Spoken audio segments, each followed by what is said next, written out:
In the top stories, PM Drew hails arrival of icon of the seas.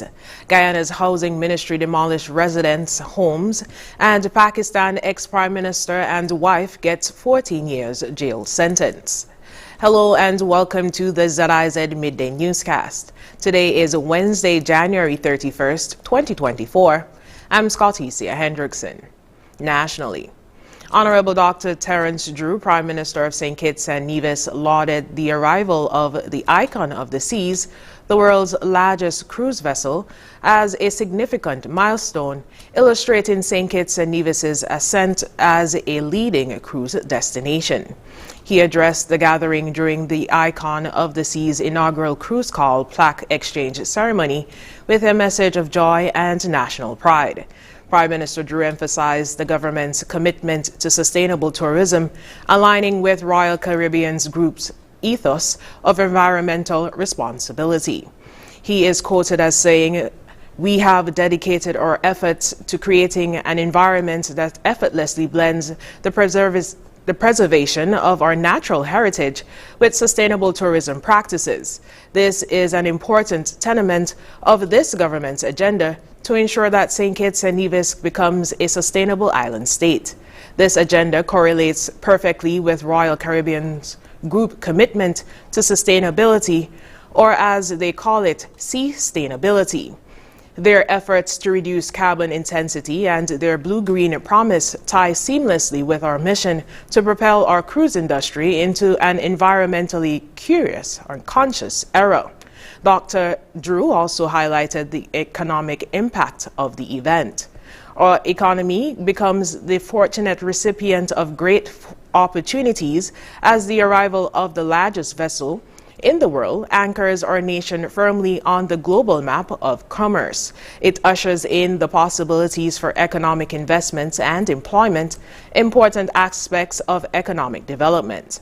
Prime Minister Drew expressed his gratitude to Royal Caribbean Group, Minister of Tourism, Honorable Masha Henderson, the Ministry of Tourism, the St. Kitts Tourism Authority, and the St. Kitts Christopher Air and Seaport Authority. He praised their efforts in positioning St. Kitts and Nevis at the forefront of the world-class tourism destination. Dr. Drew also expressed his vision for a bright future for the nation in the global cruise sector. Construction is expected to resume on the Alexandra Hospital expansion project. That is according to Premier of Nevis, the Honorable Mark Brantley. Well, I'm able to report that the necessary information that we were waiting for, the final quantity takeoffs, that those are now in hand. We have put together a local committee guided by our project management unit, and they're currently evaluating that information.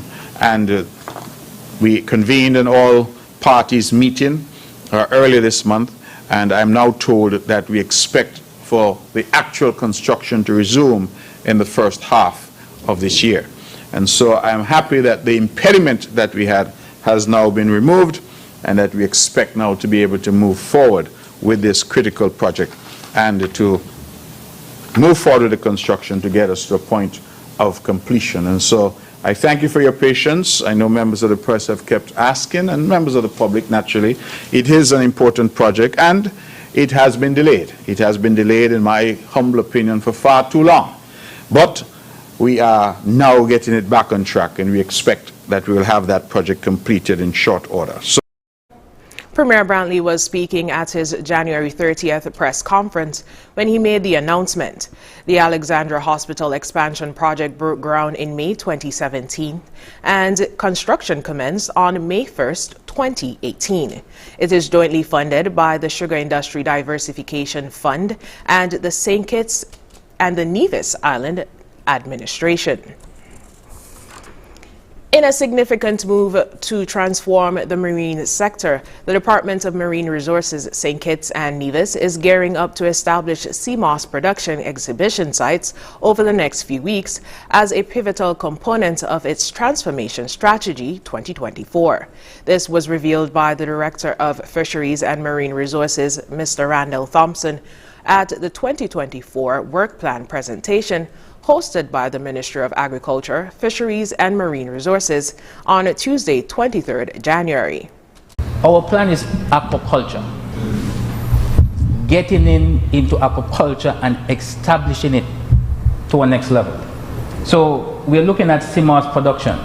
And one of the first things that we're looking to do within the first quarter of this year is to establish exhibition sites, right? And we would be starting between the areas of Old Road to New Guinea. We want to establish a site there. And that site would show how sea moss production can be done. Mr. Thompson also shared that an exhibition site would be set up in Deep Bay due to the benefits that can be derived from the conditions of the sea in that coastal area.